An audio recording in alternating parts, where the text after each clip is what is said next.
Bienvenidos, queridos compañeros del Poder Judicial del Estado y distinguidos invitados, al ciclo de conferencias que impartirá la doctora Carla Paz Troncoso Bustamante, juez del Tribunal Oral en lo Penal en la ciudad de Antofagasta, República de Chile. Estas pláticas que habremos de escuchar el día de hoy y de mañana en este mismo recinto tienen como objetivo profundizar en las experiencias vividas en América Latina con respecto a los procedimientos orales de cara a la aplicación que el Poder Judicial del Estado habrá de realizar en virtud de las reformas recientes a los ordenamientos normativos en la materia penal. Por lo tanto, el Consejo de la Judicatura se ha preocupado por brindar a todos los servidores públicos judiciales las herramientas necesarias para afrontar este reto trascendente, siendo uno de ellos, precisamente, estos acercamientos académicos. A continuación, el magistrado Genaro Muñoz Muñoz, presidente del Honorable Tribunal Superior de Justicia del Estado y del Consejo de la Judicatura, nos dará un breve mensaje con motivo de este evento.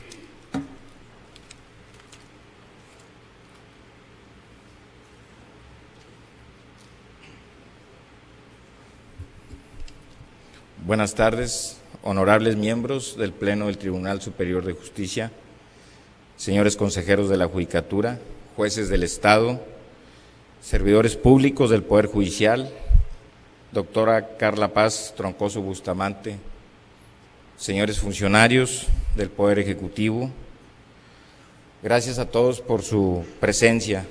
Nos da mucho gusto que nos acompañen en estas conferencias que va a impartir la doctora. Es una satisfacción constatar el interés que ustedes tienen en prepararse en los temas prioritarios que surgen a virtud de las reformas de los códigos penal y de procedimientos penales de nuestra entidad, dentro de las cuales destaca la implementación de los juicios orales como una forma distinta de llevar a cabo el proceso penal y cuya finalidad es cumplir a cabalidad con los principios constitucionales de prontitud e imparcialidad, pero aún más es transparentarle a la sociedad el trabajo de los jueces. Por eso la importancia que para todos nosotros tiene la presencia de la doctora Carla Paz Troncoso, juez del Tribunal Oral en materia penal en Antofagasta, Chile, quien disertará sobre la función del juez en un sistema acusatorio oral y la perspectiva del juez en la transición del sistema tradicional inquisitorio al acusatorio oral. Temas relevantes y de gran importancia para quienes ejercemos la función jurisdiccional, quienes tenemos la obligación de hacer realidad los abstractos jurídicos en las conductas positivas de la sociedad.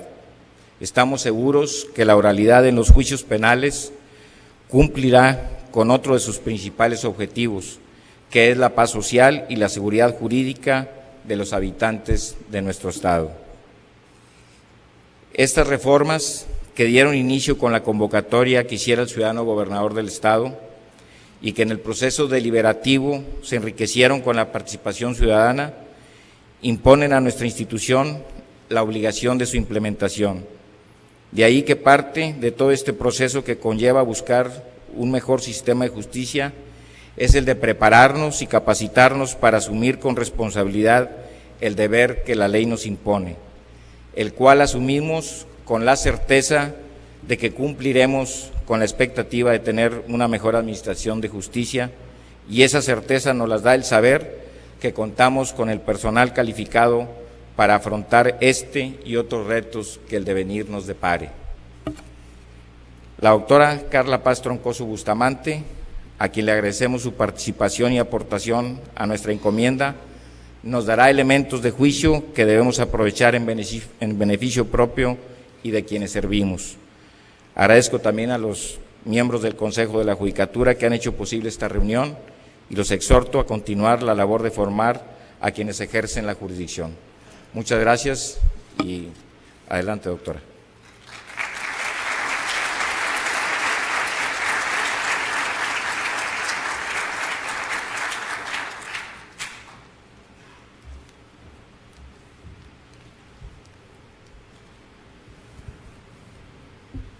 Antes de dar paso a la conferencia de la doctora Carla Paz Troncoso Bustamante, expondremos en extracto sensu su currículum en ponderación de sus méritos. La exponente es de nacionalidad chilena y reside en la provincia de Antofagasta. Cursó sus estudios primarios y secundarios en diversos planteles ubicados en las ciudades de Quilpué, Talcahuano, Punta Arenas y Valparaíso. Llevó y concluyó la carrera de licenciada en Ciencias Jurídicas y Sociales en la Facultad de Derecho de la Universidad de Chile, donde fue aprobada con distinción. Nuestra conferenciante ostenta estudios de posgrado al haber egresado como magíster en Derecho en la Escuela de Graduados de la Facultad de Derecho de la Universidad de Chile. Asimismo, fue aprobada como alumna regular del 8º programa de formación para postulantes al escalafón primario del Poder Judicial en la academia de dicha institución. En el aspecto académico es miembro de la Sociedad Chilena del Derecho del Trabajo y de la Seguridad Social de la Universidad de Chile. Ha sido profesora de las cátedras de Introducción al Derecho, Derecho Laboral y Derecho Comercial para las carreras de Relaciones Públicas, Ingeniería en Ejecución de Administración de Empresas y Auditoría. Es profesora titular de la Cátedra de Derecho Procesal de la Facultad de Derecho de la Universidad de Atacama y en su vida profesional se ha desempeñado en el ejercicio independiente de la abogacía y su carrera judicial se traduce de la siguiente forma. Secretaria titular del Primer Juzgado de Letras de Copiapó, juez suplente del Primer Juzgado de Letras de Copiapó, relator suplente y ad hoc de la Ilustrísima Corte de Apelaciones de Copiapó y, actualmente, juez del Tribunal Oral en lo Penal de Antofagasta. Sin más preámbulo, cedemos la palabra a nuestra conferencista. Gracias.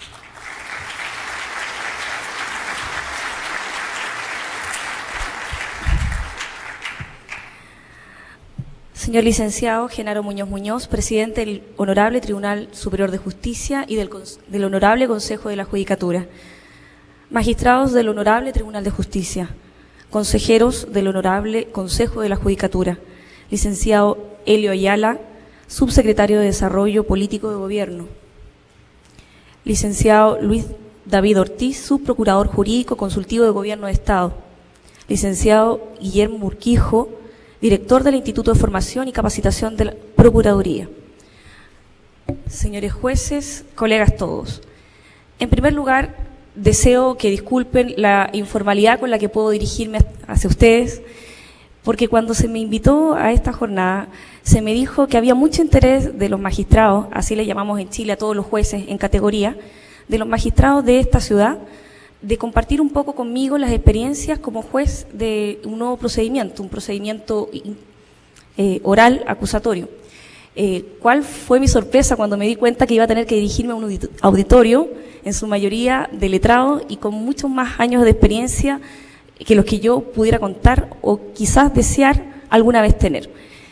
Desde ya les pido las disculpas por las limitaciones que pudiera tener esta charla, debido precisamente a que lo que voy a tratar de exponerles es un poco mi participación mínima como uno de los tantos actores que le ha tocado intervenir en el nuevo desarrollo de la justicia en Chile.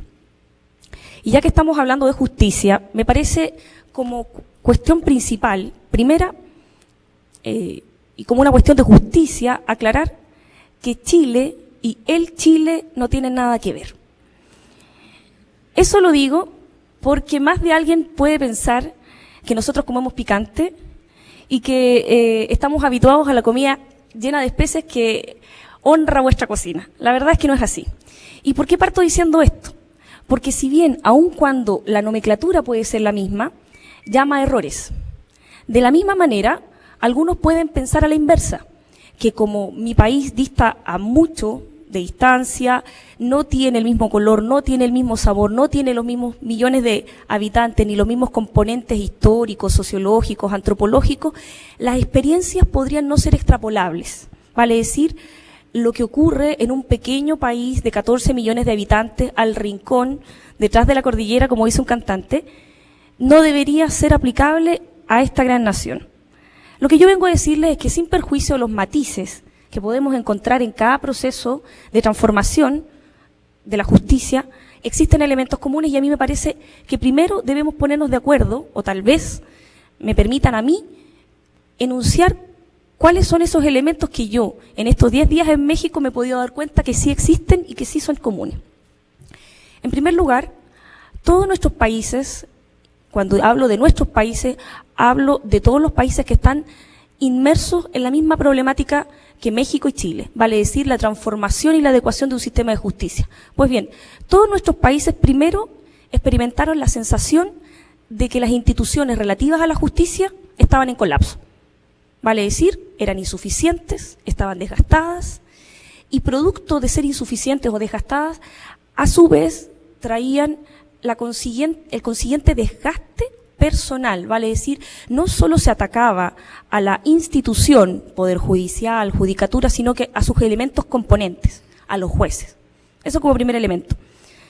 Por otra parte, la moderna administración supone una exigencia de que el Poder Judicial, o más bien, por así decirlo, el sistema de justicia criminal, también tenga que adecuarse a las exigencias de un Estado moderno. ¿Esto qué quiere decir? Si existe toda una corriente de tener que administrar recursos con criterio de eficiencia, de eficacia, dotándolos de todos los elementos para que sea realmente una moderna administración, ¿por qué la administración de justicia queda relegada? ¿Por qué se modernizan las obras viales, la educación, se moderniza la salud y la administración de justicia sigue pareciéndose a la que teníamos desde el siglo pasado?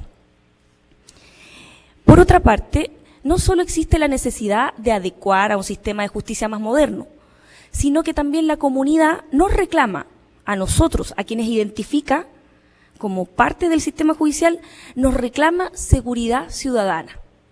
Se nos hace responsables de los aumentos de la delincuencia, de las condenas de los inocentes, de las absoluciones de los culpables, del sentido de impunidad que algunas clases sienten que tienen. Además de esto, también me parece reconocer que algunos han creído que la solución pasa por un tema de recursos. Así se pensó en Chile en algún momento. Solo se trata de incorporarle más tribunales al engranaje. Solo se trata de aceitarlo con computadores, dotarlo de otra gama de funcionarios que complementen las funciones que ya se están haciendo. Algunos piensan que era cuestión de inyectarle dinero a la administración del Poder Judicial para así salir de la coyuntura y de este cuello de botella en el que estábamos todos inmersos. Y por otra parte, algo que me ha parecido muy común es la resistencia y el temor al cambio. Frases como, siempre lo hemos hecho así, el Poder Judicial sigue siendo Poder Judicial, ¿cómo vamos a fallar sin expediente? Si cambiamos, todo va a colapsar. Si hacemos un giro muy dramático, no va a haber vuelta atrás. Esas son algunas frases que yo he escuchado acá en México y que escuché hace 3 o 4 años atrás en Chile. Yo no traigo la respuesta a todas estas interrogantes, pero solo las pongo de relieve. Vale decir, a partir de estos elementos comunes voy a tratar de discurrir para explicarles a ustedes un poco cómo fue el proceso de la transformación de un sistema netamente inquisitivo en Chile a lo que actualmente tenemos, que es lo más adversarial que hemos podido construir. Obviamente, como buen vendedor, voy a tratar de mostrarles los beneficios del producto. Dejaré que ustedes me interroguen respecto de las que deben ser las deficiencias evidentes, pero espero tratar de seducirlos con esta idea de que cambiar no siempre es dramático. Quisiera por lo menos explicarles un poco, y para que me entiendan, en qué consistió el sistema de justicia criminal que teníamos en Chile hasta antes del Código Procesal Penal del año 2001. En Chile, el sistema estaba establecido en un Código de Procedimiento Penal, se le cambió hasta el nombre al código para que nadie se confundiera, un Código de Procedimiento Penal que databa de antes del 1900, que salvo algunas transformaciones, por así decirlo, cosméticas, relativas a la prisión preventiva, y ustedes saben lo sensible que es el tema de la prisión preventiva, sube o baja según las elecciones. ¿Ah? Bueno, salvo esas manifestaciones cosméticas, la verdad es que el sistema de procedimiento penal no había sufrido grandes transformaciones. En Chile lo que existía es un juez, magistrado se le dice, se le puede decir también, un juez que conocía, investigaba, acusaba, defendía, sentenciaba y ejecutaba la sentencia. Les voy a explicar un poco cómo se daba esta suerte de esquizofrenia judicial, como yo lo he llamado. porque realmente hay que tener una personalidad bipolar para poder ponerse en todos los roles sin confundirse. Tal vez esto funcionaba para 1890, pero claramente para 1990 ya estábamos en crisis. Una persona sufre un delito. Esa persona lo denuncia ante una unidad policial, policía uniformada o policía civil. Ese policía elabora un parte que contiene la declaración de esa persona manifestando sucintamente los elementos del delito y si tenía alguna indicación respecto del posible autor. Una vez que esto estaba claro, el parte se remitía con un oficio, vamos sumando papeles, ya van por lo menos 2, se remitía al tribunal. En el tribunal se le ponía un timbre, se le asignaba a un funcionario y comenzaba la investigación. ¿Qué hacía? La persona que había ya ido a denunciar, por ejemplo, el robo de su casa, el robo de su auto, tenía que ir por segunda vez, ya no a una unidad policial, sino que ahora a un tribunal. Y enfrentarse a la cola, a la fila, a la espera, para ser llamado en el orden que le correspondiera para nuevamente prestar su declaración, esta vez ante un juez. No tengo claro cuántos millones de habitantes tiene la ciudad de Monterrey. Sí lo tengo claro que en Santiago, por ejemplo, hay 6 millones de habitantes, alrededor de 6 millones de habitantes. Y la competencia de los jueces del crimen está dividida territorialmente por comunas. Regularmente en un tribunal en Santiago podían ingresarse, así como ese robo, unos 30 o 40 partes al día, desde lo más variado, desde el marido y la mujer que se pelean, y uno de los dos sale más o menos magullado, pasando por el robo de un auto, por el robo de una casa, un parricidio, una estafa, un giro doloso de cheque. Sumen, imagínense todo lo que la gama de delitos que pueden haber. De esos 30 o 40 delitos, por lo menos hay 30 o 40 víctimas. Obviamente ese juez no puede interrogar a las 30 o 40 víctimas. El juez está sentado en su estrado, mientras los funcionarios, un equipo de entre 6 a 12 funcionarios no letrados, no magistrados, no conocedores del derecho, porque no era exigencia, simplemente escribientes, tomaban la declaración de la víctima. Si había detenido, tomaba la declaración del detenido. Y así, ellos iban instruyendo la investigación y a través del magistrado se iba diseñando una estrategia de perseguir el delito. El juez daba las órdenes a la policía, el juez se preocupaba de que se cumplieran, recababa los oficios de vuelta, le iba poniendo timbre, se iba cosiendo. Si teníamos la fortuna, o la tenía el preso, de que hubiera detenido, obviamente ese detenido se le interrogaba y más o menos según la gravedad del delito podía quedar en libertad o podía caer en prisión preventiva. Lo más razonable es que si era un delito que tenía una pena asignada superior a 3 años de cárcel, quedara privado de libertad. En Chile muy pocos delitos tienen un margen de pena que no comience en los 3 años y un día. Tenemos un código penal con delitos bastante graves o calificados de graves. Siendo así, el preso, el acusado, va a quedar sometido al régimen de prisión preventiva lo que dure la investigación. 40 investigaciones diarias, 7 días de la semana, 4 semanas al mes, 12 meses del año. No soy muy buena para los números, pero imagínense la acumulación. Obviamente, el sistema no daba abasto. ¿Y qué pasaba entonces?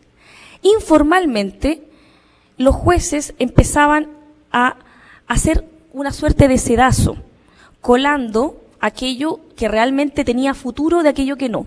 Y llamémosle futuro aquello que podía terminar en condena de lo que no. Entonces, si usted realmente era afectado por un delito y no indicaba el nombre, la dirección o los datos concretos de su atacante, difícilmente la policía lo iba a encontrar. Difícilmente el juez iba a poder tener una causa para fallar. Al cabo de 2 o 3 meses, sobreseimiento temporal, 6 meses más, sobreseimiento definitivo. Según en estadística, tan solo el 17% de las causas que entraban a un tribunal en promedio tenían una sentencia. 17%. Y todo lo demás iba al sobreseimiento, al archivo porque no era constitutivo de delito, o bien al abandono cuando se trataban de querellas que no tenía acción. Imaginémonos que este pobre juez tiene la desgracia de que esos 40 presos, de esos 40 partes vienen con 40 presos. Bueno, junto con tener que interrogarlos y de regular su prisión preventiva, iba a tener que ir decretando las diligencias suficientes para que la causa fuera avanzando. A medida que la causa va avanzando, dice, ahora tengo elementos para acusar. Acusa. El mismo juez que investiga, acusa. Y le da el traslado, o le da la oportunidad, recién entonces, una oportunidad efectiva, al acusado para que se defienda. Además, existía el secreto de sumario. El juez podía decretar que la investigación fuera secreta, no tan solo para los terceros, sino que también para el propio preso, que muchas veces, además de lo que le decía el actuario, el funcionario, además de lo que le decía el funcionario que lo detenía, no tenía muy claro quién lo acusaba, cómo se le acusaba, y malamente se podía defender. Bueno, se le da el traslado a la defensa. Si el imputado tiene una defensa particular, lo más probable es que desde antes estuviera haciendo presentaciones, estuviera pidiendo su libertad, estuviera tratando de justificar que la persona no era un peligro para la seguridad de la sociedad, que podía estar en libertad, etc. Lo más probable es que lo que llegue sea carne de cañón. Como decía por ahí un penalista, que el derecho penal no es nada más que una máquina para moler pobres. Bueno, lo más probable es que sea eso, una persona que no tiene recursos para contratar un abogado. Si es así, lo más probable es que su defensa iba a quedar asumida. No teníamos defensor de oficio, aclaro. La defensa iba a quedar asumida por lo que se llamaba el defensor del turno. El defensor del turno era una nómina de abogados, generalmente un abogado que estaba recién titulado, recién ejerciendo, y que le correspondía la lotería de tener que trabajar un mes gratis para el fisco, o mejor dicho, para la sociedad. Y ese abogado podía ser una persona que viniera llegando de una especialización en España en delitos tributarios, macanudo. Pero también podía ser una persona que nunca había pisado un tribunal, o que se había dedicado a asuntos de la familia, o que derechamente no tuviera intención de tramitar, pero tenía su patente como abogado y se le obligaba a hacer una contestación formal de la acusación. Las contestaciones generalmente eran así: Su señoría, vengo a pedir la absolución de mi defendido porque es inocente. En el sumario, todas las pruebas dan cuenta de ello, por lo tanto, ruego se le absuelva. Si no se le absuelve, y para el caso que sea condenado, solicito se le conceda algún beneficio alternativo, de aquellos que usted crea que sean convenientes. No estoy exagerando. Esas eran las defensas formales. Con todo eso, seamos justos, nuestro juez también tenía corazón, no era un juez de piedra, no era un sujeto frío, sentado, como decía Carneluti, comiendo solo en el fragor de la batalla con los expedientes. No, también se compadecía, porque acordémonos que este juez lleva 8 meses viendo a este hombre privado de libertad, y bueno, él mismo, uno mismo lo hizo, se encargaba de su defensa. Decía, qué mala la contestación. A ver, este cabro tiene irreprochable conducta anterior. Que traigan al detenido. Lo traían. Hijo, ¿tú tienes tu familia acá? Sí, magistrado. Ya, dile que traigan 10.000 pesos y lo pongan en la cuenta corriente del tribunal a nombre de la víctima. Y ese papelito me lo traes a mí. Es que, magistrado, no tenemos plata, mi familia es muy pobre. Bueno, ya, vamos a hacer una colecta aquí y entre todos le vamos a juntar la plata. ¿Por qué? Porque la desproporción de las penas es tan alta. Les digo, un robo en lugar habitado tiene un margen inferior de pena de 5 años y un día. Presidio efectivo. O sea, 5 años y un día que alguien se banca, como dicen los argentinos, por saltar la barda de la casa y robarse la ropa que está colgada en el patio. 5 años y un día. Bueno, ese juez también tenía corazón, perdónenme. Hacía lo que estaba de su mano. Ya que no lo podía defender directamente, lo defendía indirectamente. O bien hablaba con el abogado defensor y le decía, mire, esta contestación es una burla. Tráigamela mañana, le doy más tiempo. Es que, magistrado, no tengo tiempo. Ya, se pone acá y me la hace hasta que termine. ¿Por qué? Porque teníamos tan claro que la defensa de la sociedad y la justicia era nuestra obligación, que realmente la asumíamos como tal, o tratábamos de hacerlo. Pero realmente era un sistema esquizofrénico. Si eso no fuera poco, al final de cuentas yo igual tenía que condenarlo. ¿Condenarlo sobre la base de qué? Sobre la base del expediente. Un expediente que tenía que tratar de ir reconstituyendo y haciendo esfuerzo de memoria con el funcionario al lado para que me recordara, oiga, esto no lo entiendo. Y cuando lo dijeron, pero magistrado, ¿usted no se acuerda? Se acuerda que estuvo en un curso, y mientras estuvo en el curso la estuvo reemplazando doña Rosita. Y con doña Rosita, ella hizo esta diligencia. Ah, ya, bueno, ya. Vamos anotando. Yo tenía que hacer fe del expediente y partir de ese expediente para tratar de arribar a una sentencia condenatoria o absolutoria. Si ustedes han seguido la investigación, ustedes han ordenado las diligencias, ustedes acusaron, ¿creen ustedes que ustedes mismos van a poder convencerse de que la persona es inocente? Lo más probable es que no, porque realmente hay que ser bastante tonto para trabajar tanto y después absolver. Si fuese así, no lo acuso. Pues bien, lo teníamos que condenar. Se condenaba, y junto con condenársele, se le notificaba y lo más probable es que apelara, sea que la condena fuera más o menos justa. Subía en apelación, la apelación, dependiendo las salas de la Corte, tenían un atraso que podía ir de 3 meses a 1 año y medio, como es la Corte de Apelaciones de Santiago. Vale decir, una persona sentenciada puede esperar más de 1 año que su sentencia sea revista por la Corte de alzada correspondiente. Cuando la Corte llega a verla, la ve con las mismas o quizás mayores limitaciones que yo vi el proceso. O sea, un procedimiento escrito, sin nada más que el frío papel. Pues bien, realmente el sistema hizo crisis por todas partes. Por un imperativo de justicia, si se quiere, por un imperativo de justicia con las víctimas, porque la justicia no solo es para el imputado o para el inculpado, la justicia es para la sociedad, por una cuestión de razonabilidad del empleo de los recursos. Como quiera que sea, se fue pavimentando el camino para arribar a un código más justo, quisiéramos llamarlo así.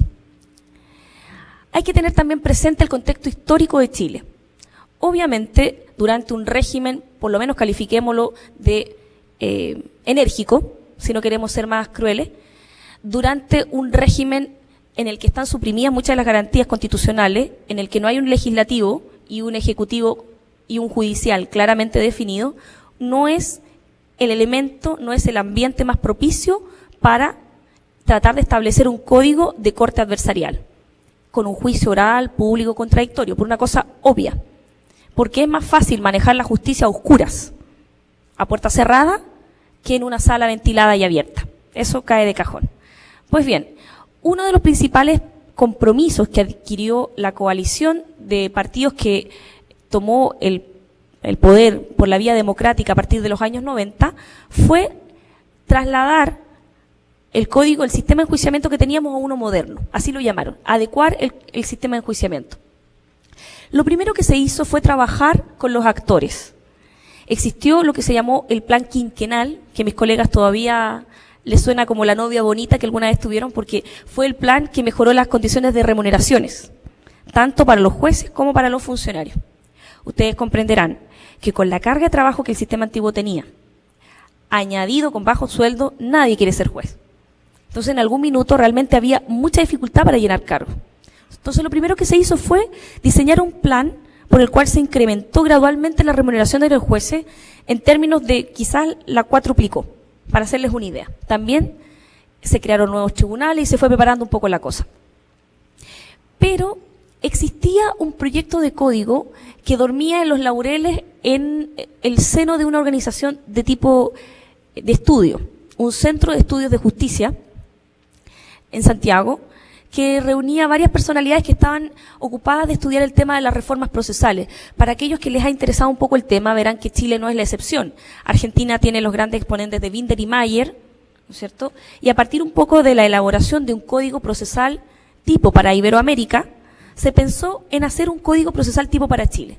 Ese código estaba, pero estaba en el plano de lo académico. Cuando Soledad Alvear asume como ministro de Justicia, ella es la actual canciller de Chile, en el segundo gobierno de la Concertación dice, bueno, ahora es el momento, está la plataforma política adecuada, tenemos un proyecto, ¿y qué es lo que hace? Ella recoge este proyecto del punto de vista académico y lo plantea como un proyecto del Ejecutivo. Obviamente lo maquilla y se lleva a trabajar con ella al equipo de asesores que estaban trabajando en este centro de investigación, que era un centro de investigación, por así decirlo, completamente técnico. Presentado el proyecto, comienza recién entonces la sensibilización de los actores. Como tengo bastantes kilómetros de distancia, creo que aquí puedo hacer el mea culpa que allá no puedo hacer. Yo extraño que en el proceso legislativo los magistrados, los judiciales, nos mantuvimos un poco al margen, operando como siempre operamos con la lógica de los magistrados. Miren, total, el código que salga no importa, porque como quiera que salga lo vamos a tener que aplicar igual. Más de alguno piensa así. Mire, da lo mismo las reformas que salgan, hija, me decía un juez a mí, porque la reforma que salga la vamos a tener que aplicar, porque nosotros nunca hemos sido un poder efectivo en esta nación. Aquí hay poder ejecutivo y hay poder legislativo. Nosotros somos el maquillaje del poder judicial, pero la verdad, la mona que pongan, igual voy a tener que bailar con ella. Siendo así, muchos magistrados se retuvieron y dijeron, bueno, no, si esto no va a resultar, si es muy caro, si esto es como, no, si esto es para otra civilización, esto es para los gringos, si no, adversarial, jamás, la sociedad no está preparada, no hay tribunales, no hay cantidad de jueces suficiente, no hay cultura cívica, todos los peros del mundo, y se empezó a discutir y a discutir, y lamentablemente ahí nosotros no le hincamos el diente como debíamos haberle hecho. ¿Por qué lo digo?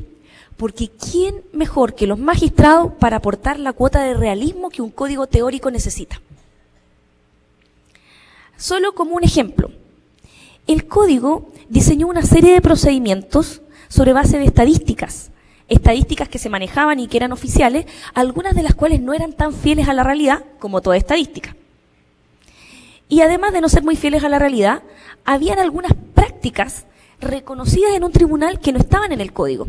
Por ejemplo, yo no sé cómo es acá la cosa, pero en Chile, si uno necesita que alguien vaya a un tribunal, hay que notificarlo. Obvio. No sé cómo opera acá, pero en el sistema antiguo las notificaciones se encargaban a través de un funcionario auxiliar de la Administración de Justicia que se llamaba receptor. Ese funcionario tenía que hacer las notificaciones por encargo del tribunal.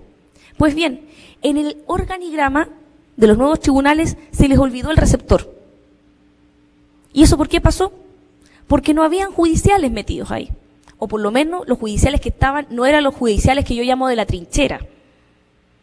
Tal vez había muchos judiciales interesados en la reforma, involucrados en la reforma, pero tal vez la vio con los mismos ojos que otros la vieron, con los ojos del teórico, del académico, con los ojos del foro, pero no lo vieron con los ojos de la trinchera.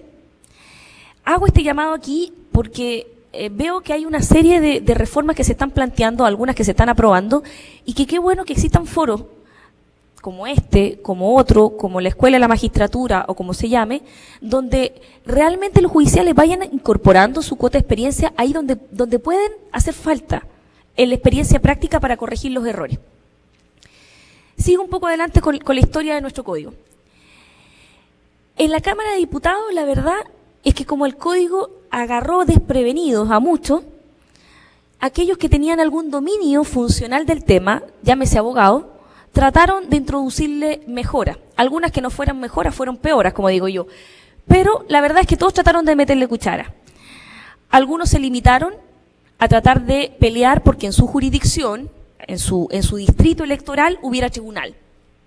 Con mayor o menor fuerza, la verdad es que eso estaba diseñado estadísticamente. Se dijo, bueno, según la cantidad de causa, así la cantidad de tribunales que tiene que haber. Por eso digo que a veces las estadísticas son engañosas, porque había pueblos que tenían tanto trabajo que no tenían tiempo para hacer estadística y que fueron olvidados y que no se fueron considerados con judicatura especial. Hago un paréntesis. Siguiendo con esto, también hubo una participación de la comunidad civil en una medida más o menos técnica igual.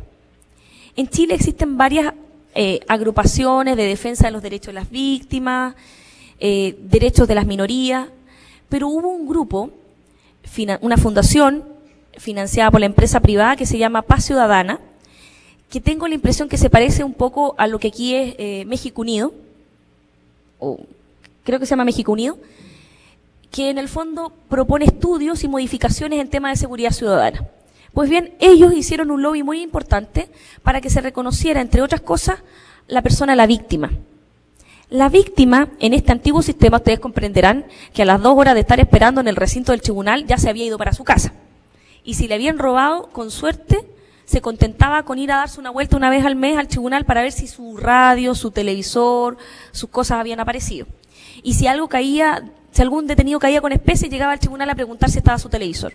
Pues bien, a la víctima se le reconoció con derechos y obligaciones en el código, como interviniente.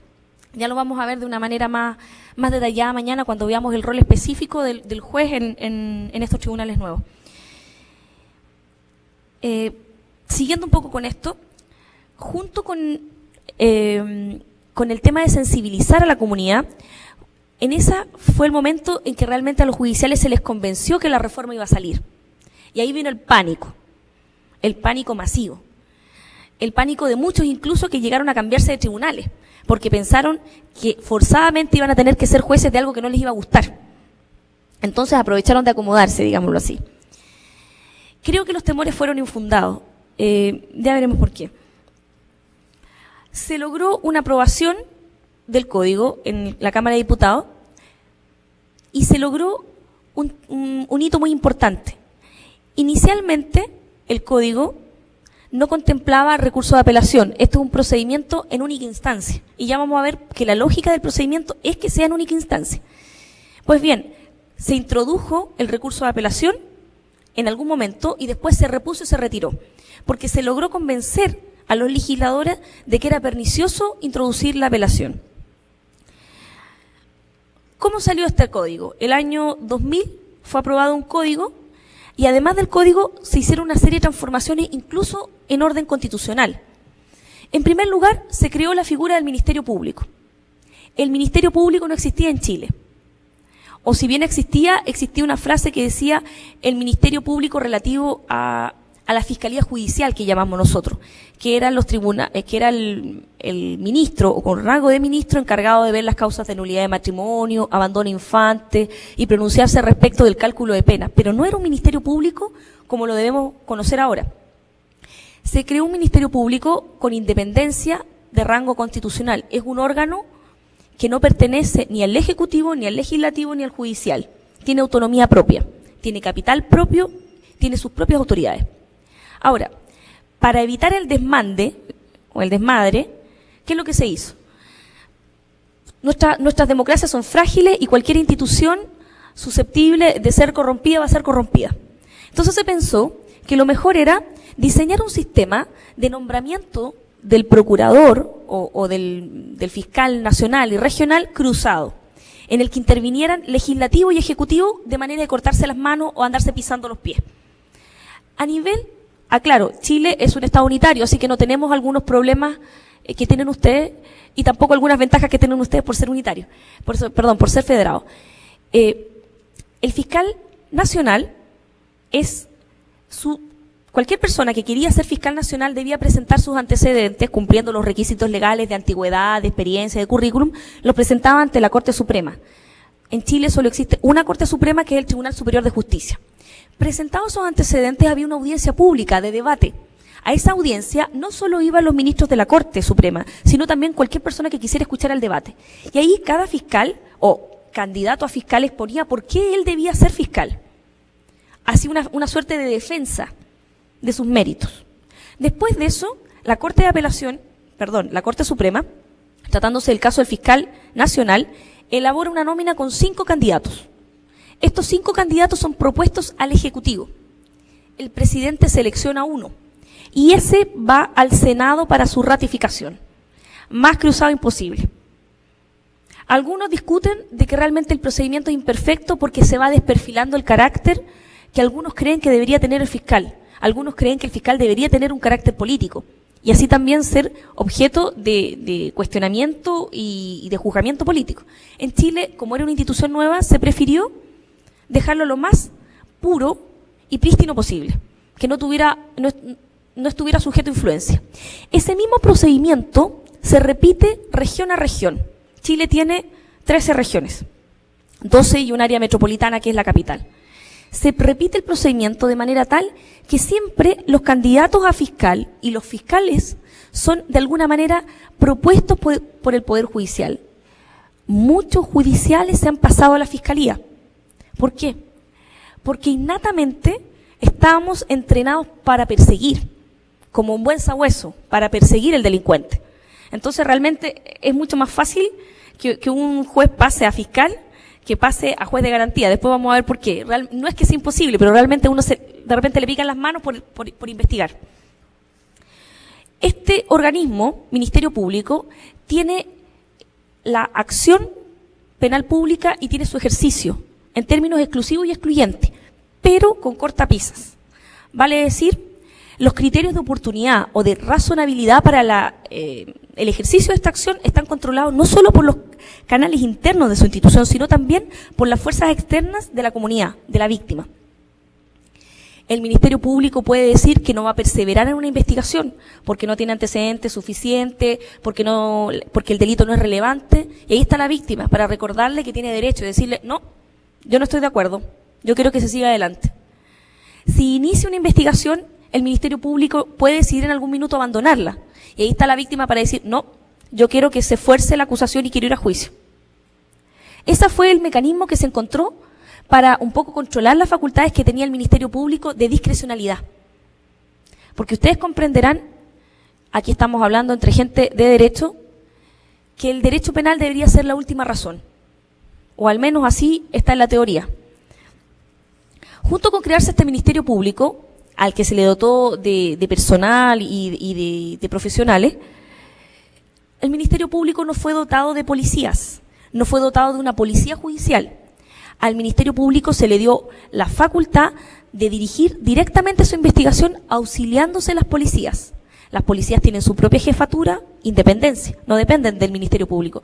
Pero el fiscal puede decir, necesito un balístico, necesito un experto en huella, necesito incluso alguien que no sea policía. El Ministerio Público puede decir, necesito un experto tributario, que el Departamento del Servicio de Impuestos Internos me envíe a su experto tributario a hacerme un informe en derecho, porque yo lo necesito. Y dirige las comunicaciones directamente. Y hasta ahora ha funcionado. Con algunas fallas que después se las diré. Ya tenemos el Ministerio Público bien fortalecido. Pues bien, como contrapeso se debió crear la Defensoría Penal Pública. No existía defensor del pueblo, no existe ombudsman en Chile. Bueno, la Defensoría Penal Pública se diseñó sobre la base de un sistema que contempla defensores de oficio y defensores licitados. Tal como lo escuchan. Licitación. Igual que si usted fuera a construir una carretera o a hacer la propuesta de la construcción de un edificio, se licita la defensoría. Vale decir, en cada región hay un porcentaje, un 80, un 70% de la clientela criminal de esa región que va a ser atendida por abogados del foro que han participado en un concurso cumpliendo con los requisitos que la ley dispone. Ha sido un procedimiento bastante complicado, bastante delicado, porque a los abogados no les interesaba licitar, porque los abogados del foro fueron uno de los principales obstáculos que encontró la reforma. ¿Por qué?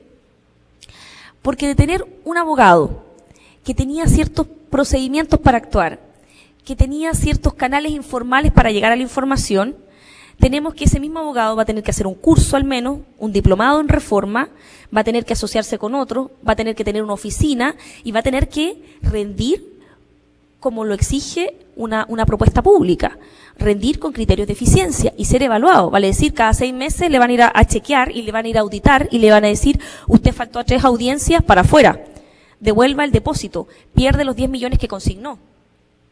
Es un sistema que incluso algunos trataron de impugnar, pero que hasta ahora la Corte Suprema ha dicho no. El sistema de licitación es un sistema constitucional que no afecta los derechos al libre ejercicio profesional de los abogados. Tenemos estos dos nuevos actores, pero la principal transformación la sufrió el Poder Judicial, porque el Poder Judicial no solo se maquilló con un código, no solo le añadieron algunos artículos y un bis y un ter y un cuáter, le hicieron un código nuevo y lo dotaron de una estructura completamente distinta. La primera gran transformación, y creo que ha sido la transformación que ha pasado más inadvertida, fue la administración de lo que fue la modificación de lo que se entendía por administrar justicia.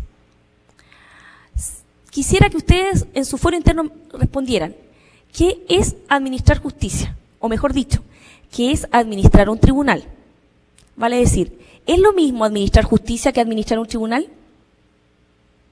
Veo cabezas que se mueven negativamente. Yo opino lo mismo. No es lo mismo administrar justicia que administrar un tribunal. ¿Puede un no abogado administrar un tribunal? Sí. Lamento decírselos, pero sí. No somos indispensables. Lo primero que se diseñó fue un sistema en que todo lo relativo a la administración y a la gestión del tribunal se independiza de la función jurisdiccional. Al principio todo nos pareció fantástico, pero al empezar a andar las cosas nos dimos cuenta de cuán aferrados estábamos a nuestras mañas, digámoslo así. Como la solteroncita, así como que le gusta dormir con su dormilona y que duerme para el mismo lado. Bueno, así también somos con nuestro trabajo. Nos gusta la forma como lo hacemos y no nos gusta que nos vengan a cambiar de un día para otro las reglas, y peor aún, no nos gusta que nos vengan a decir qué es lo que tenemos que hacer. Voy a explicárselo.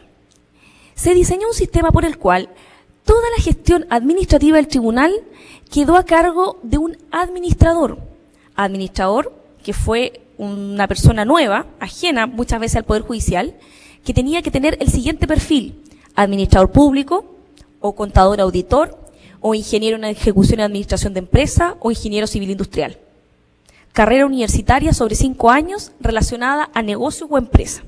Primero, ese administrador selecciona el personal administrativo del tribunal. ¿Y qué hacen los jueces? Los jueces conforman un comité de jueces. El comité de jueces no debe tener ninguna injerencia en lo administrativo. Señores, lo administrativo, señoras, lo administrativo es algo más que contar cuántas fotocopias se gastan en un tribunal. Es algo más que firmar la licencia de los funcionarios del tribunal. Lo administrativo se refiere a la administración de los recursos del tribunal. Y permítanme decirles que nosotros los jueces somos un recurso. Trágico, pero cierto. Nosotros somos parte del engranaje. Ahora, no somos cualquier recurso. Somos el principal recurso, pero somos esencialmente sustituibles. Carla Troncoso en Antofagasta no resuelve. El que resuelve es el tribunal colegiado del Tribunal Oral en lo Penal de Antofagasta. Si yo no estoy, porque ando dando conferencias en México, alguien está haciendo mi trabajo en este momento. Y la rueda sigue. Bueno, en el sistema antiguo, el juez no tan solo tenía que llevar su trabajo jurisdiccional, sino que además tenía que ocuparse de todo el molido interno del tribunal.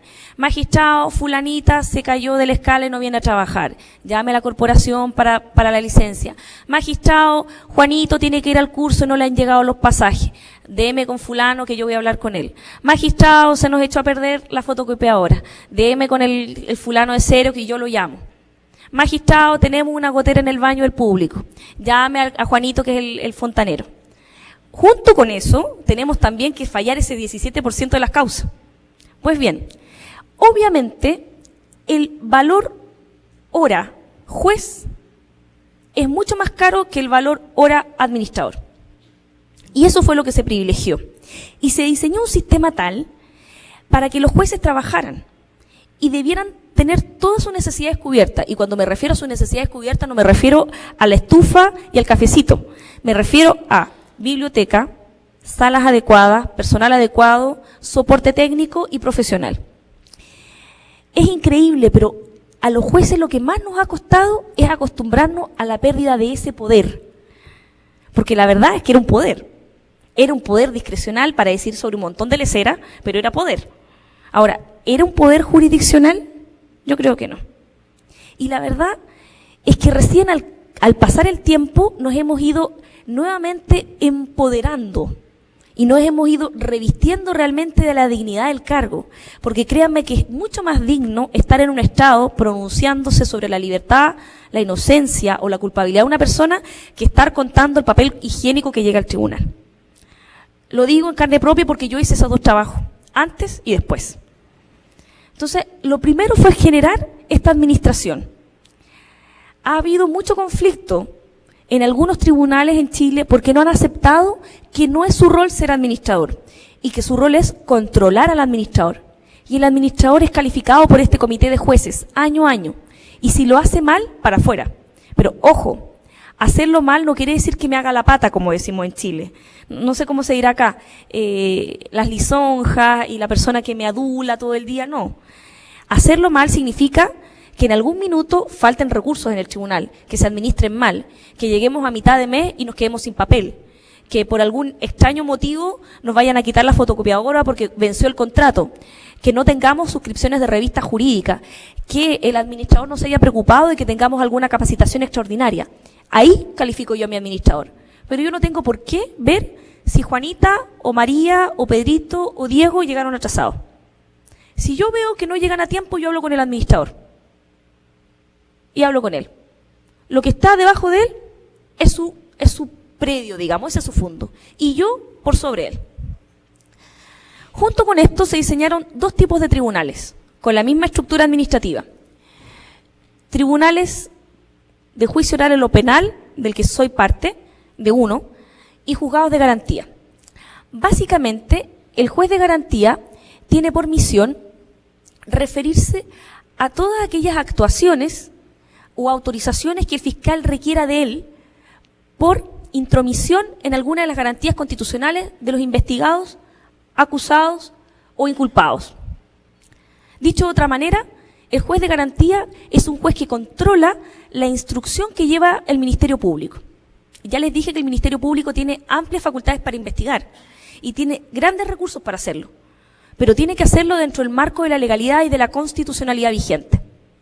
Por ejemplo, quiere investigar a un narcotráfico, una operación de narcotraficante. Pues bien, puede estar incubando una investigación 3 años si quiere, en secreto, con la DEA, en relación con 50 policías del mundo y el Interpol. Pero si quiere pincharle el teléfono al narcotraficante, si quiere intervenirle la correspondencia, si quiere obtener un estado bancario, va a tener que ir a hablar con el juez de garantía. Y el juez de garantía verá, momentito Lolo, ¿qué tenemos? ¿Qué es lo que tiene? No, magistrado, es que esta es una gran inversión que estamos haciendo. Sí, pero ¿qué tiene? Es que nos han dicho, pero ¿qué le han dicho? No. Si no hay argumento, no hay orden. Así sea una investigación millonaria o no. Eso va quedando entregado un poco al criterio de los jueces de garantía. El juez de garantía autoriza todas las intervenciones del fiscal en los derechos de los ciudadanos. Pero así también tiene que velar porque los derechos de las víctimas sean respetados.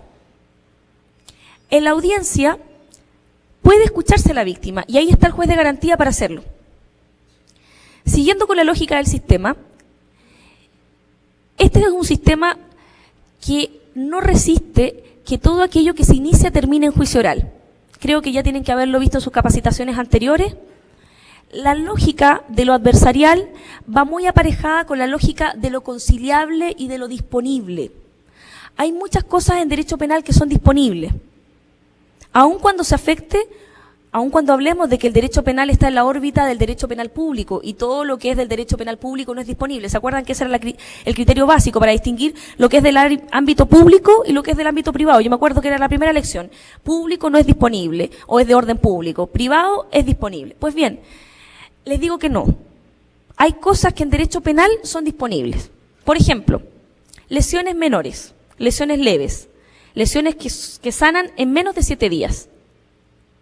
Si producto de una riña callejera 2 vecinas se agarran del moño, como decimos en Chile, ¿les parece lógico que eso termine en una sentencia para que una madre de familia tenga una condena de 541 días remitida? A mí me parece que no. Y también parece que es un desgaste innecesario de los recursos. Pues bien, el legislador diseñó un sistema de lo que se conocen como las salidas alternativas. Las salidas alternativas van por 2 caminos. Las salidas alternativas que son del Ministerio Público y las salidas alternativas que son jurisdiccionales, por así decirlo. Las del Ministerio Público son principio de oportunidad, facultad de no perseverar. O sea, antes de que esto pase a jurisdiccional, cuando no hay nadie detenido, preso, privado de libertad, el fiscal puede leer el parte que tiene y dice, no, realmente esto no da para desgastar al fisco. Una persona que dejó apoyada su bicicleta en un estacionamiento, fue a comprar cigarrillo y cuando volvió no la encontró.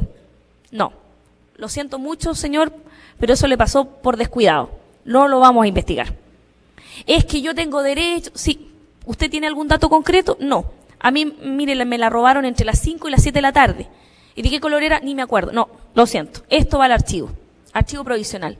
De todas maneras, ese archivo provisional es refrendado por un juez de garantía, quien se asegura que al menos formalmente el fiscal cumplió con lo mínimo. Y lo mínimo es tomarle la declaración a la víctima, al menos.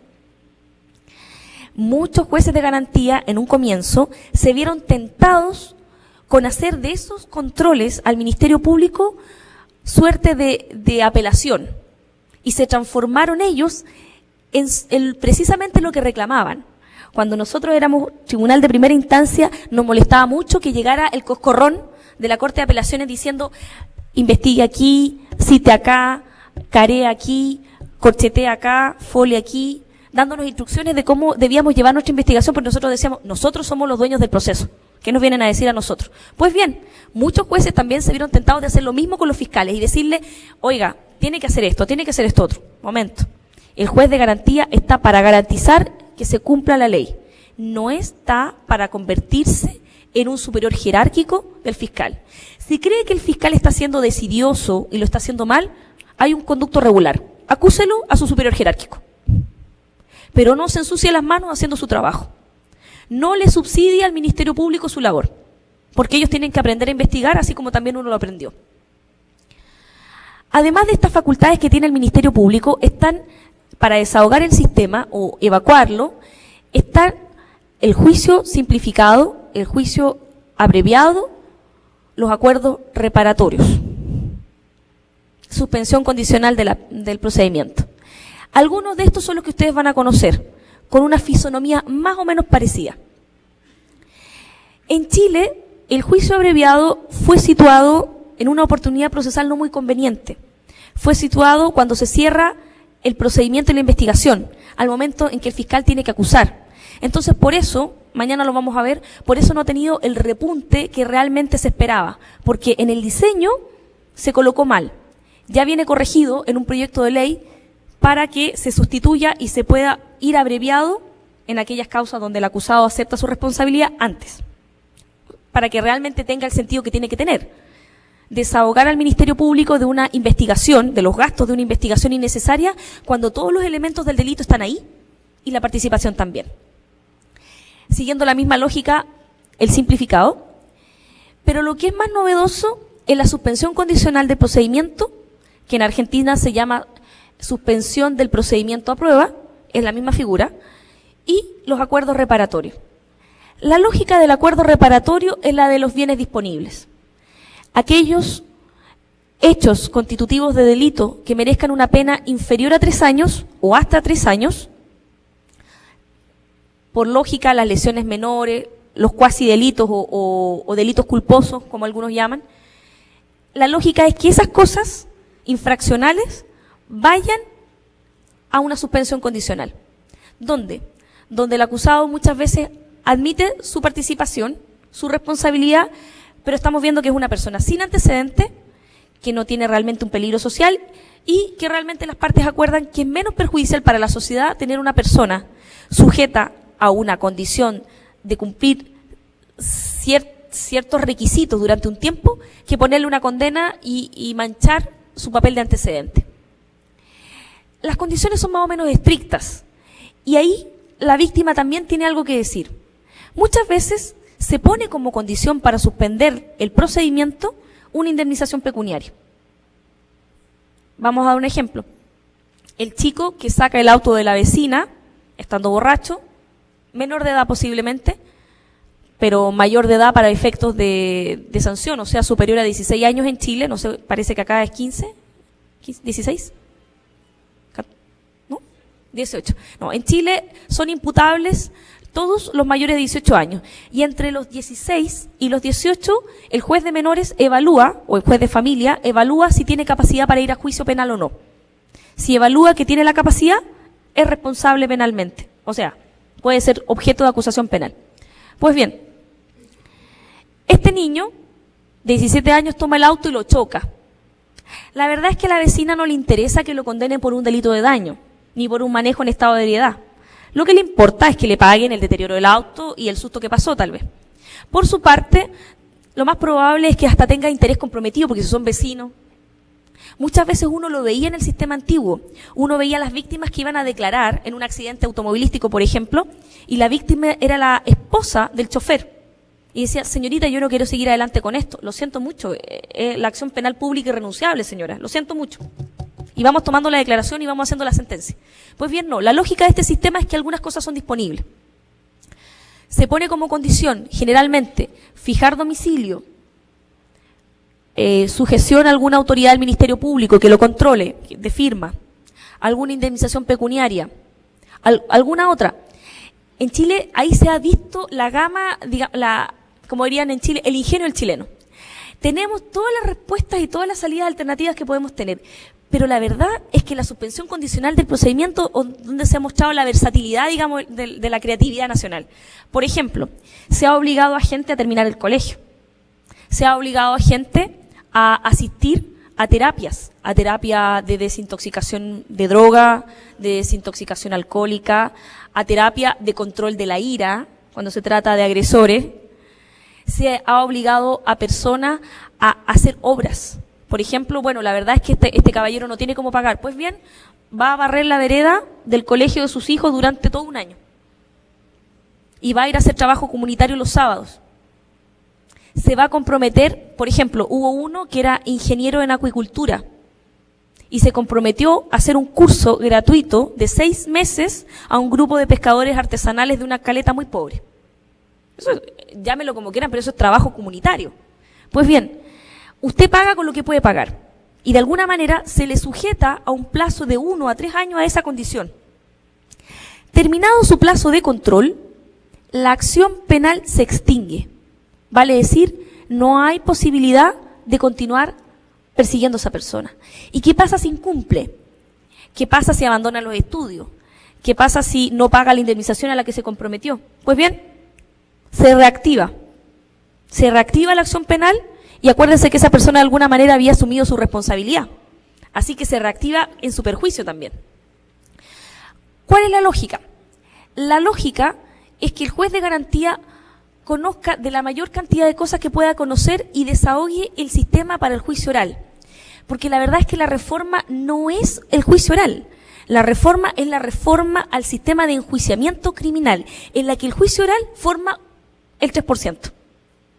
Ahora, obviamente nosotros somos la guinda de la torta, la niña bonita, porque somos lo que aparecemos en la tele, digamos, y con las cosas más relevantes. Pero la verdad es que el grueso de la criminalidad no cae en juicio oral. El grueso de las causas son causas por delitos culposos, causas por manejo en estado de ebriedad, causas por delitos económicos, que muchas veces son incumplimientos civiles que los abogados maquillan de penales para poder tener la acción penal. Pues bien, muchos hablaron de los delitos de bagatela, así como que fueran los hermanitos pobres. La verdad es que los jueces de garantía han tenido un rol muy importante en Chile porque de alguna manera han ido definiendo los estándares constitucionales también.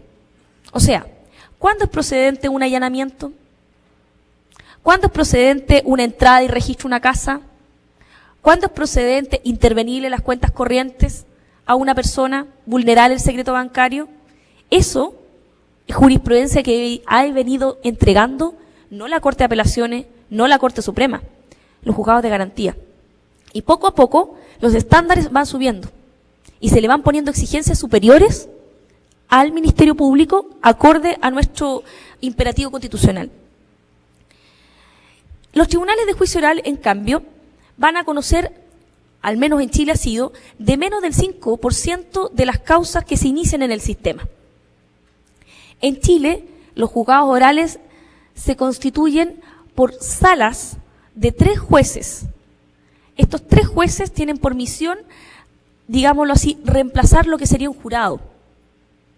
En un sistema netamente adversarial ustedes siempre van a ver a alguien que hace de jurado.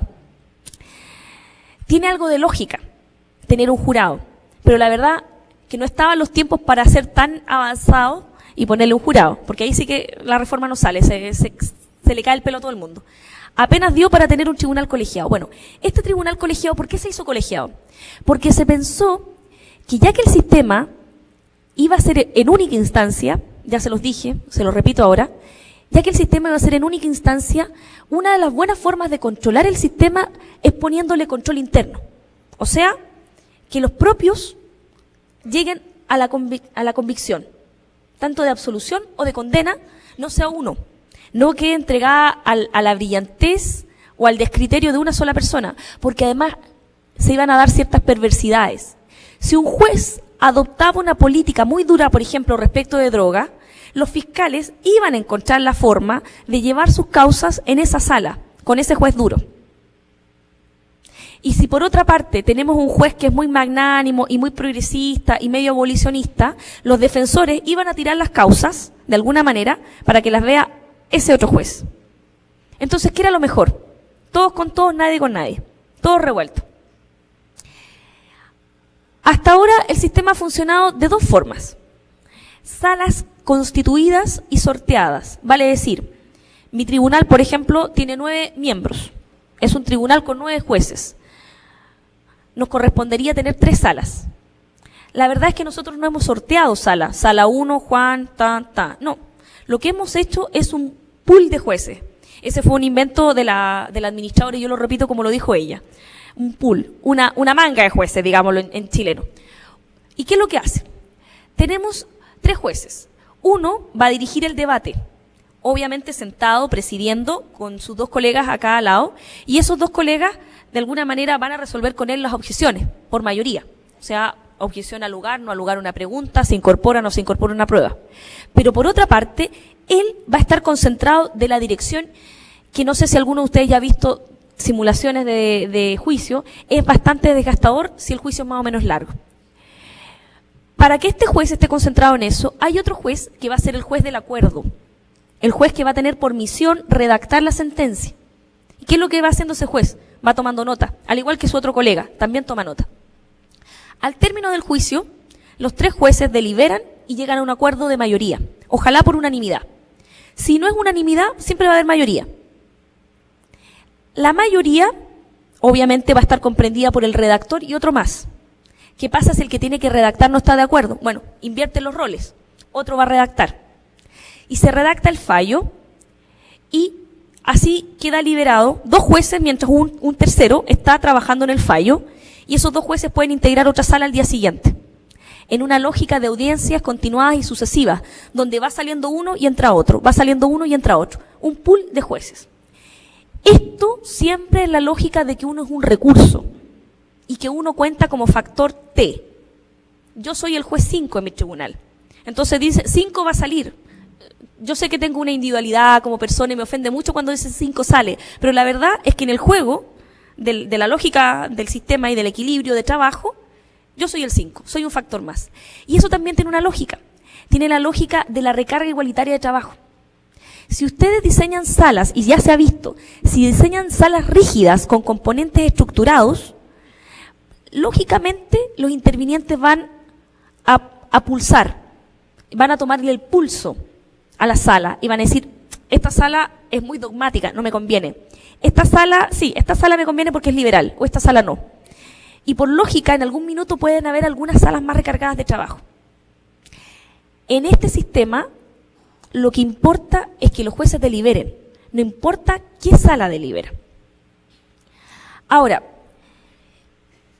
creo que fue en este proceso de separar lo administrativo de lo jurisdiccional donde se provocó la mayor resistencia de los jueces chilenos.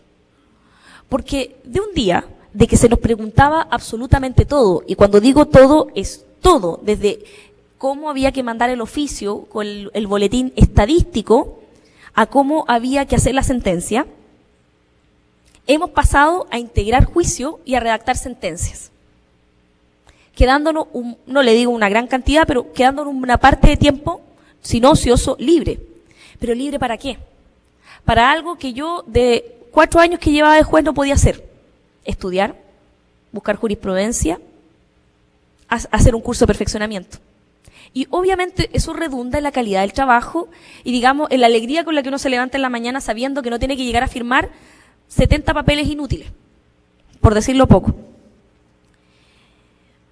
Quisiera en este momento, teniendo presente que mañana quisiera abordar de manera un poco más específica lo que corresponde al rol en cada procedimiento, hacerles un poco una reseña de cuáles fueron los principales obstáculos que el proceso de implementación se vieron en Chile. O mejor dicho, cuáles fueron las críticas que de alguna manera se percibieron. Primero se dijo que había un problema de civilidad.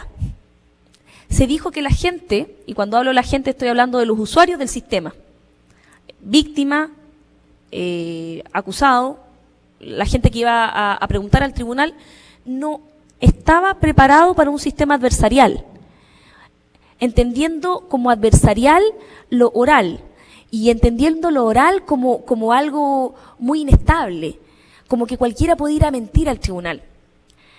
Un magistrado de Quintana Roo, donde estuvimos hace unos días con un tema distinto de debate, que era la participación ciudadana en los procesos de reforma, un magistrado de Quintana Roo me decía, pero si usted recibe la declaración oral, ¿en qué minuto la contrasta? ¿Cómo la valora? Me dijo, ¿cómo la chequea? Yo le devuelvo a ustedes esa pregunta con otra pregunta.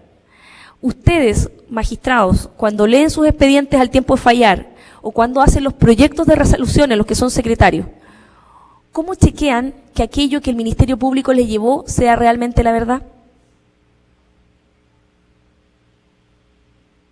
Me parece que es mucho más fácil percibir cuando alguien miente, cuando uno lo ve, y no cuando alguien se lo cuenta. Eso es lo primero. Y lo segundo, nos impresionó a todos darnos cuenta de que quizás los que estaban más esperanzados, o no esperanzados, o los que estaban más preparados para recibir el sistema, era precisamente las clases menos instruidas. ¿Por qué? Porque la justicia de un juicio adversarial, sea en el juzgado de garantía, sea en un juzgado oral, deviene su validez precisamente de la democracia de la decisión, si me lo permiten llamarlo así en términos políticos. Es producto del debate, de lo que pone en relevancia el fiscal, de lo que ataca y tira para abajo el defensor, de lo que aportan las pruebas, de lo que percibe directamente el que sentencia, que se arriba a la absolución o a la condena, o a una decisión. Y eso que ustedes perciben desde arriba del estrado, lo están percibiendo los otros, en el público. Y la gente estaba preparada para eso, más que para el lenguaje técnico. Yo tengo un amigo que es psicólogo y tiempo atrás tuvo un accidente de tránsito. Se los comento porque la anécdota me parece muy clara. Tuvo un accidente de tránsito muy pequeño, pero le retuvieron su permiso de conducir. Y me pidió por teléfono si acaso le podía hacer un escrito para retirar su permiso del tribunal. Como yo estaba en otra ciudad, le dije, mira, este escrito lo puedes presentar tú directamente. ¿Pero cómo? Y se lo empecé a dictar. En lo principal, solicita devolución de permiso que indica. Primero otro sí, y así. Primer, ¿qué cosa? A lo principal de qué. Él me respondía por teléfono y le era completamente ininteligible el lenguaje.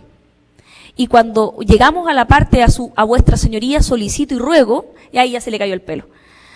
Entonces le decía, pero Carlos, le decía yo, es exactamente lo mismo que tú me acabas de decir, pero dicho de otra manera. Claro, me dijo, y por eso me cobras tú después. Y es eso. El lenguaje técnico es eso. Díganme si no se sienten en una sensación no les genera indefensión ir al doctor, que proyecta al aire una radiografía y dice, sí, la verdad es que aquí la equimosis se ve claramente definida porque la aureola de la alveolo, y ya como que yo ahí directamente le empiezo a mirar los pies a ver si sale el subtítulo en algún momento. Bueno, ese es el sentimiento de la gente. Aquel que ha estado en el banquillo de los acusados o aquel que ha estado como víctima y que es ajeno al proceso, sabe de lo que estoy hablando. Y seguramente más de alguno de ustedes que está en esta sala, funcionarios, secretarios, magistrados, tuvo algún amigo que tuvo un problema menor relacionado con algo de justicia y los llamó desesperado en la noche. Oye, me detuvieron, tuve un problema, ¿y qué voy a hacer? ¿Y qué tengo que decir? No, yo no lo tranquilizo. No, si mira, te van a tomar una declaración. Pero ¿por qué tiene que ser todo tan complicado? Bueno, sigue siendo complicado, pero la lógica de este sistema es que aquello con lo cual se juzga es muy simple. Con lo que se juzga son con las pruebas, y las pruebas se perciben directamente. Entonces, volviendo al punto, la gente de la calle común y corriente era eso lo que esperaba. La justicia simple, inmediata, accesible. Poder ir a una audiencia, así como ustedes están entrando y se sentarse 10 minutos, pegarle el codazo al que está al lado y preguntarle ¿en qué van? No, ya confesó el caballero, dijo que él la había matado. Ah, ya. Y se quedan viendo como si fuera así como un reality show, que en algún momento le va a aparecer la sentencia. Pues eso es la justicia. Otra cosa que les quiero comentar, el respeto y la dignidad del juez que se recobra en estas audiencias públicas. Nosotros, cuando partió el tribunal, teníamos grandes debates jurídicos. ¿Vamos a poner la bandera o no vamos a poner la bandera? ¿Quién se va a sentar primero? Entramos los tres al mismo tiempo, nos paramos, nos sentamos. Era todo así como la escenografía. Había una colega que es muy católica y decía, ¿y si ponemos un crucifijo? No, este es un tribunal laico, estamos en una república democrática, un tribunal laico, no podemos poner crucifijo. Y uno de los detalles que se nos quedó en el aire era si le íbamos a pedir a la gente que se pusiera de pie o no. Como ustedes lo han visto en la película, así como el tribunal integrado por los honorables magistrados tales y tales y tales entra en sesión. Bueno, en un juicio oral se hace una presentación. Se da inicio a la audiencia número 15, causa seguida contra Juan Pérez por el delito de homicidio. Preside la audiencia la magistrada Carla Troncoso, la asisten los jueces Dinko Franovich y Virginia Sublet. Eso es el anuncio. Y grande fue nuestra sorpresa que en nuestro primer juicio, cuando entramos, toda la gente se puso de pie. Y nosotros nos quedamos mirando, ¿y ahora qué hacemos? Dile que se sienten. Por favor, asiento. Bueno, eso es porque la gente reconoció en el estrado la autoridad que les tuvo por tantos años vedada. Y los magistrados, poco a poco, hemos ido empoderándonos como realmente corresponde, para hacer justicia. No, nuevamente, no para decidir si esto se investiga o si esto no se investiga. No para decidir qué policía lo investiga. No para resolver quién defiende mejor a este acusado. De eso se encargan los otros. Nuestra labor es administrar justicia. Otra de las cosas que se dijo, esto va a fracasar porque no hay personal calificado. Debo hacerles el alcance de que en Chile algunos tribunales tienen competencia criminal, otros tienen lo que se llama competencia mixta. En un pequeño pueblo, con menos de tal vez 100.000 habitantes, lo más probable es que tenga competencia mixta. Eso significa un mismo juez, el juez civil, penal, laboral y muchas veces de familia. Al crearse los juzgados de la reforma, si esa comuna fue bendita y su diputado le peleó y le consiguió un tribunal especializado de la reforma, ese juez tuvo la opción de quedarse como juez de lo civil, laboral y familia, o bien pasarse al juzgado nuevo que se creaba de la reforma. El secretario abogado de ese tribunal tuvo también más o menos la misma opción. Se dijo que el personal subalterno no iba a estar calificado. Ya les dije que, de acuerdo a la ley orgánica de funcionarios públicos, en Chile, para ser funcionario público, basta tener cuarto preparatoria. Octavo preparatoria. No se necesita tener secundaria, no se necesita tener estudio universitario y mucho menos posgrado. Lo más probable es que ese funcionario de ese pequeño tribunal de pueblo sepa más derecho que el juez, porque lo más probable es que ese funcionario sea funcionario judicial hace 15 o 20 años atrás y a su vez haya entrado al Poder Judicial porque su padre y su abuelo fueron funcionarios judiciales. La carrera judicial en Chile es bien patriarcal, por así decirlo, bien de familia. Se dijo que esa gente no iba a estar preparada. Créanme que los más contentos son los funcionarios del sistema antiguo. En aquellas ciudades donde los tribunales se creaban nuevos e independientes, los funcionarios de un tribunal podían optar a irse al nuevo juzgado como funcionarios de la planta administrativa, porque aun cuando el juzgado resuelva, el tribunal resuelva oralmente, hay toda una maquinaria interna. Hay que darle número a la instrucción, hay que darle nombre a los procesos, hay que notificar a las partes, hay que recibir las pruebas, hay que atender al público. Por primera vez se tuvo una división de atención de público, es una cosa impresionante. Bueno, todo eso tenía que hacerlo alguien. Los funcionarios de estos juzgados que desaparecían, optaban. Y donde necesariamente no tenían derecho de opción, sino que si no optaban, se iban para la calle, se diseñó el siguiente sistema. Si usted no se quiere traspasar, si usted no aprueba la prueba mínima de conocimiento, será reasignado a un tribunal que puede estar fuera de la ciudad donde usted vive. ¡Wow!, dirán algunos. ¡Qué fuerte! Pues bien, les diré que hasta ahora no ha habido funcionarios que hayan sido asignados a tribunales fuera de su asiento de corte. ¿Por qué? Porque todos quisieron o quedarse con menos trabajo en el tribunal donde antes trabajaban, porque ya no van a tener la carga nueva, o bien traspasarse a un sistema donde ellos no van a ser responsables de la investigación. Ellos van a ser responsables de la administración y de una parte de la administración. Se dijo que no iba a haber jueces capacitados. La Academia Judicial en Chile ha sacado más de 300 o 400 alumnos en condiciones de ser jueces. Hasta ahora ningún concurso ha declarado vacante porque no hayan postulantes. Y hay otra cosa. Las asunciones en estos nuevos cargos han sido progresivas y paulatinas, de manera tal de ir fogueando algunos. Yo me llamo, me defino como juez de periodo de conscripción obligatoria, porque la verdad es que estoy trabajando y viviendo en una ciudad de la que originaria no soy, a la espera de asumir en Santiago el próximo año como juez de la reforma. Y eso fue valorado también, la experiencia de otros jueces que ya partieron con el sistema antes. Algo que no les dije, en Chile se diseñó una estrategia por la cual el país fue entrando paulatinamente en la reforma y se partió desde las regiones menos habitadas hacia el centro del país, de manera tal de ir chequeando, ir controlando, ir perfeccionando el sistema y haciéndole las correcciones legislativas correspondientes en cada proceso.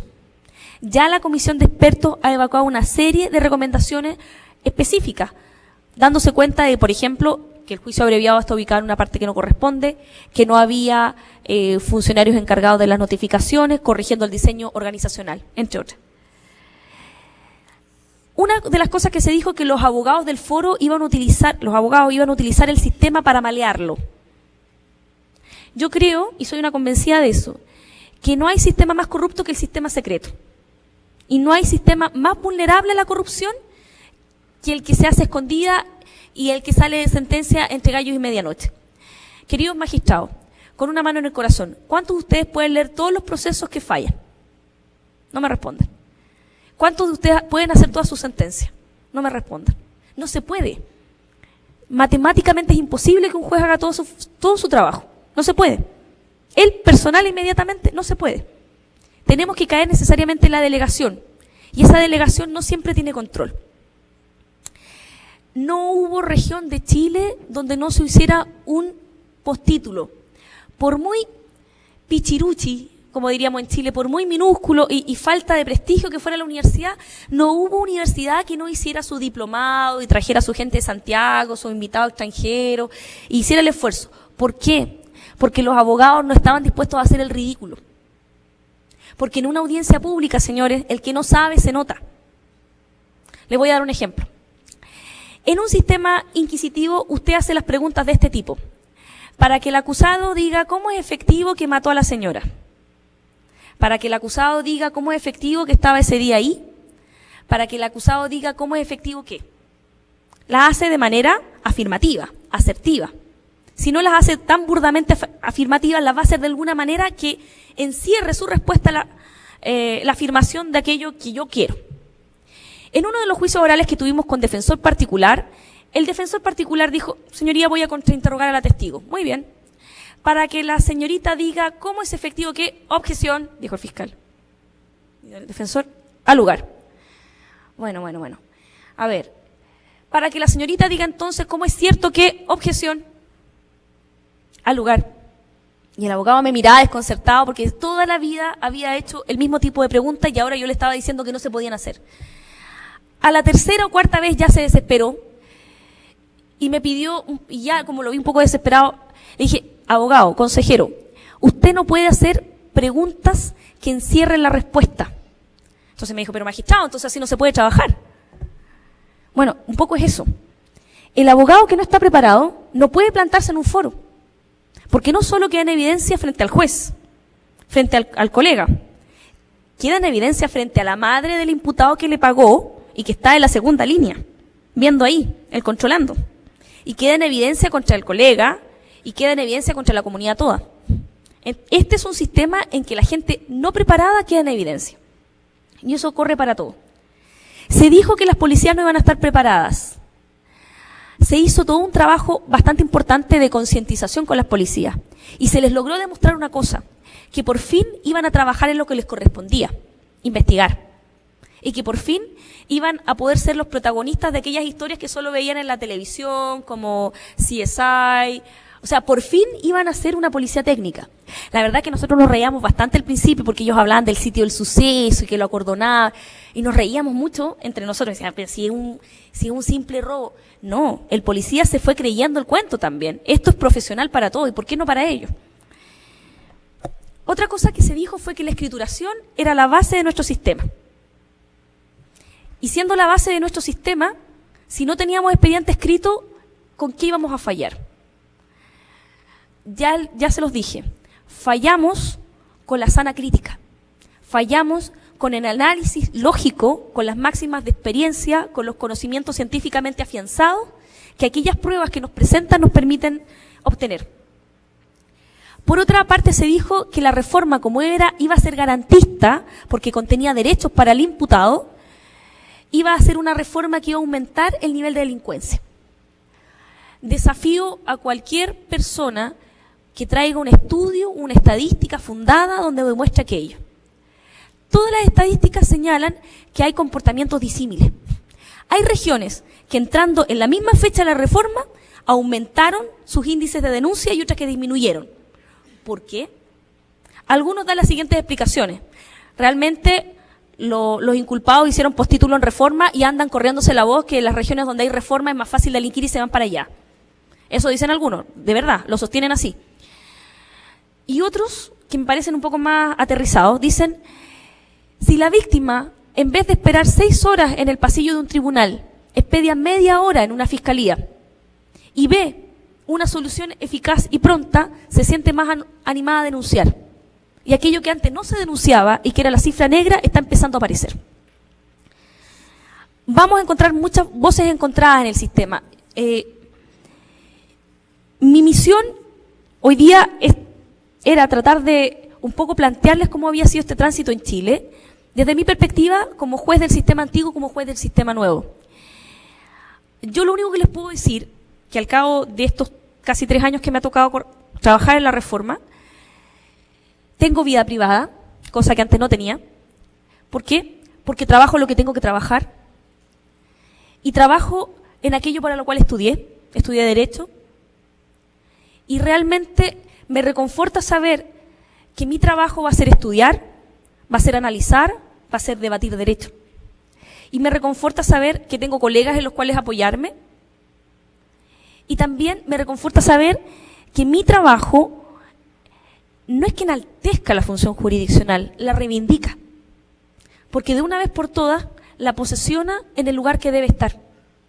Estamos allá, a donde se acaba el continente, cayéndose frente al mar, y acá estamos llamados a impartir justicia con los recursos que tenemos.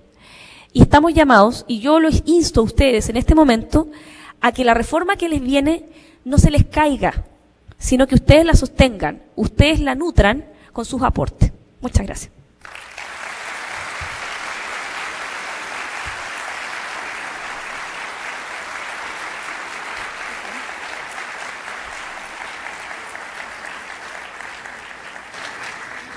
Bueno, vamos a pasar al periodo de preguntas y respuestas que quieran hacer la doctora con respecto a este tema. Si alguien quiere participar, por favor, levante la mano y le acercarán el micrófono.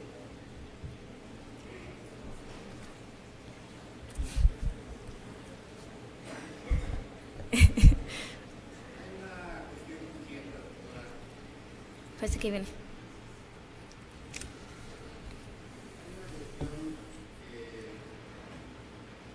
¿Trabajo? Ahí sí.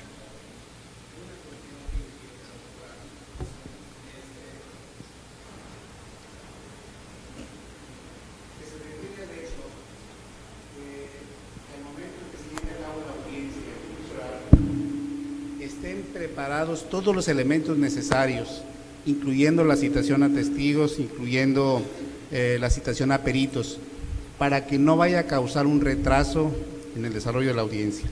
¿Cuál es el sistema o la forma que resuelven este problema en Chile? Muy bien, gracias. En cuanto a la dinámica del sistema, piensen ustedes que como lo que llega a juicio oral no es aquello que aparece en el juicio oral, sino es aquello de lo cual viene primero en el juicio, no un juicio, viene antes con el juez de garantía, ha tenido varias audiencias, esas personas ya han sido contactadas, han sido notificadas ya por el juzgado de garantía. Se cierra la investigación, se acusa, y una vez que se acusa, al tribunal de juicio oral lo único que le llega es la nómina, muchas veces 2 hojas, no más. El hecho que imputa al Ministerio Público, la calificación jurídica, la pena que solicita y la nómina de las pruebas. Cuando hablo de nómina de pruebas viene nombre de testigos y medios probatorios, un video, un plano. El tribunal no puede fijar un juicio antes de 20 ni antes de entre 20 y 60 días. Esa es la lógica. 40, 41 por ahí. Nosotros estamos fijando juicio al día 43, ese es nuestro promedio, por ahí. No antes de 15, no después de 60, me parece. La lógica es que en ese periodo el tribunal va a notificar a los intervinientes con esas direcciones.